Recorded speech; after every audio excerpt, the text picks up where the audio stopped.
Access to capital and financing is necessary for any entrepreneurial endeavor. Yet, capital comes in many forms. While access to finance is a universal challenge for all entrepreneurs, it is usually a greater struggle for new entrepreneurs and small firms. To improve access to finance, policymakers should assess the availability of relevant financial services, the existence of funds for technology and innovation, and of dedicated programs facilitating financing for startups, and financial literacy and responsible borrowing and lending. Let's review each of these areas. Availability of relevant financial services. Policymakers should demonstrate a commitment to increasing access to quality financial instruments for entrepreneurs. This includes physical access, eligibility, and affordability of loans, particularly for startups and small and medium enterprises. Physical access or geography is an issue when bank or other institutional transactions need to be conducted in person, and there are insufficient bank branches in some areas. Eligibility can include requirements for documentation, loan processing time, or collateral, while affordability can include the fees associated with the loan or the minimum loan required. Governments can use the World Bank's National Financial Inclusion Strategy reference framework as a starting point for developing and assessing their policies. According to the World Bank, financial inclusion strategies can be defined as roadmaps of action agreed and defined at the national or subnational level that stakeholders follow to achieve financial inclusion objectives. This strategy should take into careful consideration the types of financial policy that have been shown to work and those that have demonstrated challenges in specific country contexts. Once a national financial inclusive strategy or action plan is developed, policymakers should then ensure that concrete policy actions are carried out and are not imposing additional burdens. In South Africa, a national financial charter came into effect in 2004. It was the result of negotiation between the government, business community, labor organization, and community constituencies. The main objective of the charter was to transform the financial sector into a leading force for the empowerment of Black entrepreneurs that historically been sidelined by the apartheid regime.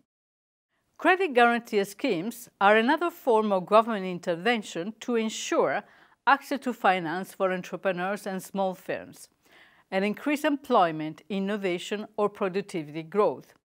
According to the World Bank, these schemes exist in financial markets without government support for reasons that include diversifying risk and information asymmetry, such as when a lender relies on a guarantor for the entrepreneur's creditworthiness. Government involvement is often the result of lack of borrower collaterals.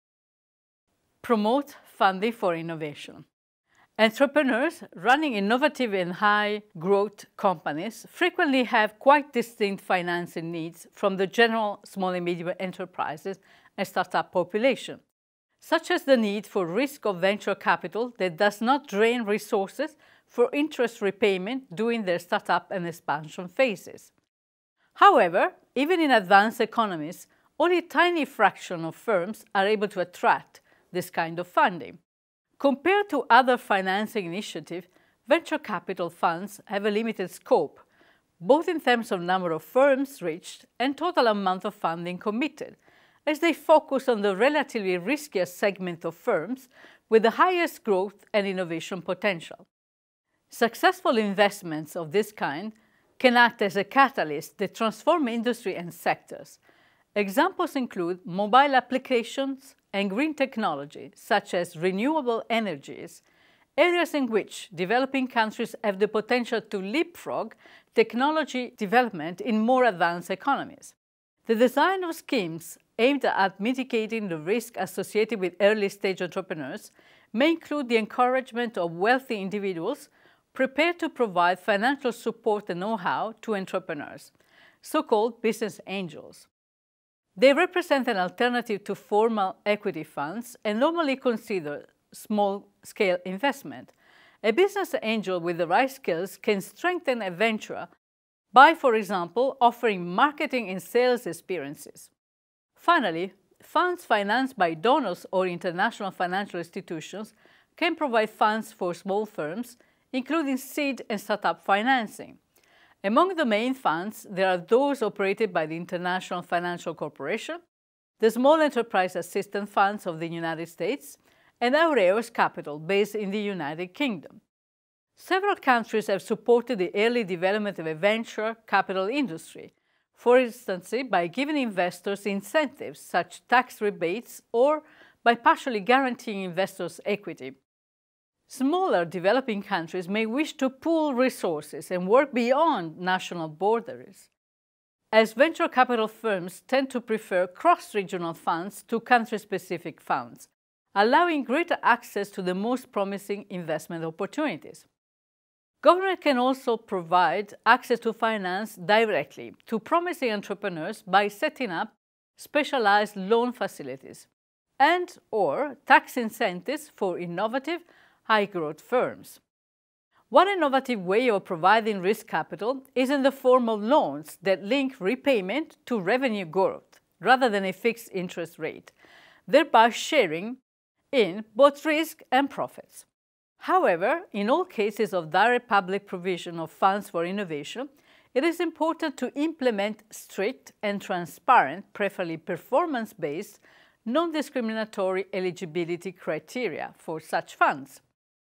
Innovative high-growth entrepreneurs can also benefit from an effective intellectual property rights regime that would allow them to pledge for their intellectual property rights as collateral and to include such non-tangible assets in company evaluation. Build the capacity of the financial sector to serve startups. Policymakers should build their capacity to better serve specific segments of entrepreneurs, such as startups, high-growth firms, women, youth, rural or minority entrepreneurs.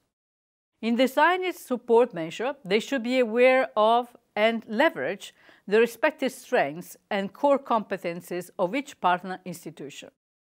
For example, microfinance institutions that are scaling up typically target the lower end of the SME spectrum, with small businesses that have many features in common with normal microfinance clients.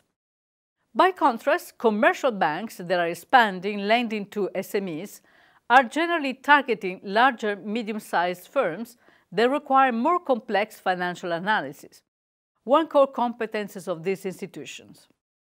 In order to maximize each participant's contribution, policymakers may develop a shared blueprint for the financial sector role that is consistent with the country's development strategy.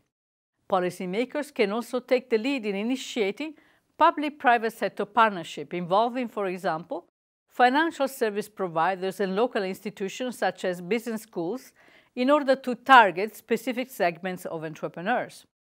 In many developing countries where formal financial service provision is poor, outside main cities and urban areas, coverage may be expanded through the use of existing institutions with well-developed branch networks, such as, for example, post office, or through agent banking, whereby retail stores, such as local supermarkets, become agents for banks and provide basic services.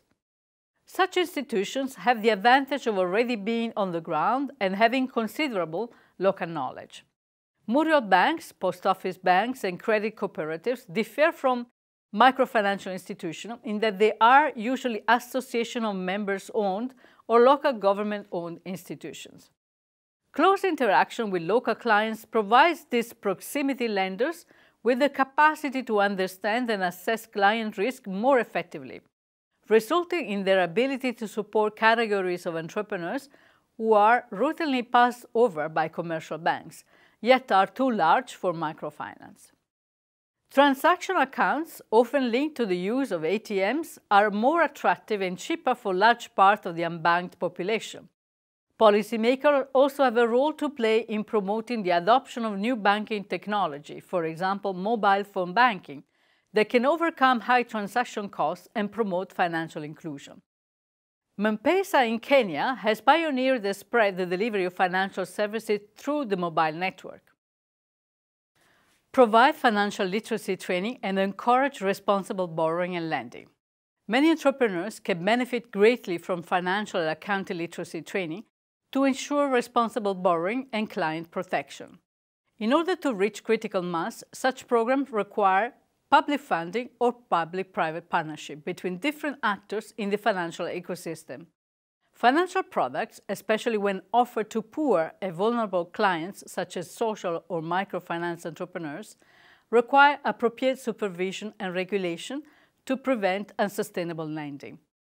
Relevant policy objectives include ensuring transparent pricing, avoiding client over-indebtedness, and setting up a statutory grievance redress system.